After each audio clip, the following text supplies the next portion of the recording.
Hi friends, welcome back to cinema. பாலிவுட்டில் ஹீரோயினியாக இருக்க ஐஸ்வர்யா ராய் தமிழ் சினிமாவிலையும் டாப் ஹீரோயினில் ஒருத்தராக தான் வலம் வராங்க. அமிதாப் பச்சனோட மகனான அபிஷேக் பச்சனை தான் ஐஸ்வர்யா ராய் திருமணம் செஞ்சுக்கிட்டு ஒரு மகளும் இருக்காங்க. மகள் பெயர் ஆராத்யா பச்சனன். இவங்க இப்போ ஸ்கூல் படிச்சுட்டு வந்துட்டு இருக்காங்க.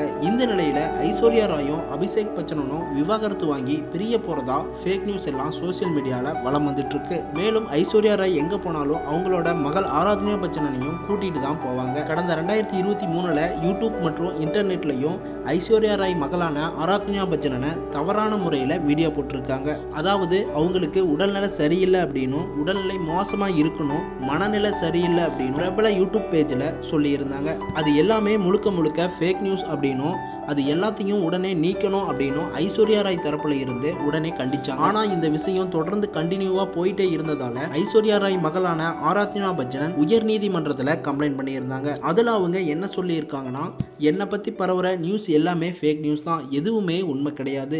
நான் ஸ்கூலுக்கு போயிட்டுருக்க ஒரு ஆரோக்கியமான பெண் தான். என்னோட உடல்நிலையில் எந்த ஒரு பிரச்சனையும் இல்லை. மீடியாக்கள் தான் இதை வேணும்னே பண்ணுறாங்க. எனக்கு ரொம்பவே மன உளைச்சலாக இருக்கணும் சொல்லியிருக்காங்க. இந்த நிலையில் டெல்லி உயர்நீதிமன்றத்தில் இந்த வழக்கு விசாரணை பண்ணியிருக்காங்க.